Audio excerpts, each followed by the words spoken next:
Welcome, everyone. Today's sermon is called God in Creation. Genesis tells us that in the beginning, God created the heavens and the earth, and the Spirit of God moved upon the face of the waters. And then God said, "Let there be light," and there was light. He then created the atmosphere, land and plants, the sun, moon, and stars, and then the birds and sea creatures. And finally, the land beasts of the earth and humans. Genesis 1:27 says, "So God created man in his own image. In the image of God, he created them. Male and female, he created them." And finally, on the seventh day, God rested. There's no doubt that God was involved in our creation. His intelligent design is around all of us. The Bible tells us that creation testifies to all of us, and that this revelation of nature itself leaves people without excuse for the rejection of the true God. Romans 1:20 reminds us, "For ever since the world was created, people have seen the earth and sky. Through everything God made, they can clearly see his invisible qualities, his eternal power, and divine nature. So they have no excuse for not knowing God." So why do so many people reject this truth? The reason they reject the truth is because they reject God. And the reason they reject God is because they lack faith.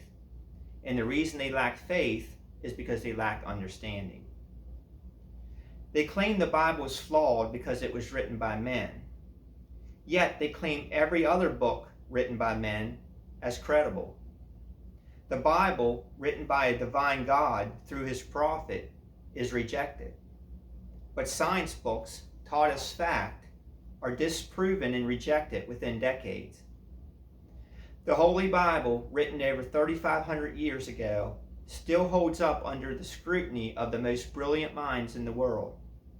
The one thing that cannot be disproven is the truth. People believe what they want to believe. They are taught in schools from a young age that the universe was created by the Big Bang, the scientific impossibility that everything came from nothing. Atheists believe that life evolved from a primordial soup, that somehow that soup produced life, and that life eventually crawled out of the muddy concoction and eventually evolved into a human over many millions of years. Talk about needing faith. But this theory, once taught as fact, lacks evidence. The fundamental ideas that their entire basis is built on collapses onto its own foundation of fallacies. A framework of how you interpret evidence is called a paradigm. The historical Genesis paradigm believes that everything starts with a divine mind, a creator. We have witnesses to an actual account to the events of Genesis. It's written and documented in the Bible. The conventional paradigm believes that all complexity of life has to be built up from the bottom up by strictly physical processes with no design or creator over billions of years.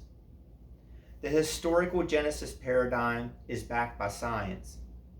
Lava flow from volcanoes have created canyons hundreds of feet wide within days, forming rock formations, strata, and erosion once believed to take millions of years. Rock layers and formations are also proven to be formed rapidly through pressure formed by tremendous amounts of water in a fraction of the time once thought impossible. Canyons formed not from a little water over a long period of time, but from a lot of water over a short period of time. Genesis 7:11 tells us that all the fountains of the great deep burst open, and the floodgates of the sky were opened. And 7:19 tells us the water prevailed more and more upon the earth, so that all the high mountains everywhere under the heavens were covered. Magma eruptions and earthquakes forced waters up rapidly, creating mountains and beveled surfaces as the water retreated. There was a water on a colossal scale. This was all documented in the Bible.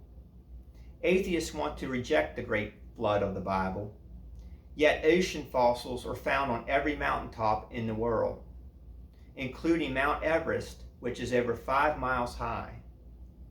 Recently discovered tissue with cells consisting of proteins and collagen were found in Triceratops and T-Rex bones. This is a complete violation of the entire dating process. Fossils believed to be hundreds of millions of years old are now believed to be only 4,000 to 5,000 years old, placing the dinosaurs at the time of the Great Flood. Our Christian faith in our Creator is substantiated in everything around us, when the evolutionist lacks evidence to support it. God built into our DNA the ability to adapt. Adaptation in DNA proves that all species come from their kind, and that no creature can evolve from one kind to another. Even fossil records lack transitional forms, showing the same animal in fossil layers 100 million years apart, according to evolutionary scientists. Science will continue to try and tell the story of the Earth and where we come from. But the deeper it dives into its history, the more it will continue to verify what Christians already know to be true, that God is the Almighty Creator. So many people put their pride before faith. But regardless of what you believe, there is one thing that is certain, and that is death. So you must be absolutely sure in your belief, without a shadow of a doubt, because making the wrong choice will have dire consequences. Remember, just because you don't believe in God doesn't mean He doesn't exist. Death is wages we pay for sin, and because of sin, we put ourselves into a perpetual falling nature. And because of this fallen state, it is in our very essence to push back against or even reject God. Sin is a disease spreading like a cancer, eating away at the fabric of our morality. It slowly consumes our flesh, the same way immorality of sin devours the flesh of the spirit. The cure lies within the grace of God. His grace acts as a medicine to eradicate the decadence caused by sin. We are either moving towards God or away from Him. It's up to us to accept God's moral law and rid our bodies of transgression, and not let the temptation of sin decay our moral judgment and good character. We must not reject the very God that gave us life, but reject the very notion that He doesn't exist. Thank you so much for listening here today. Please like and subscribe. And until next time, may God bless you, and may you find victory with Jesus.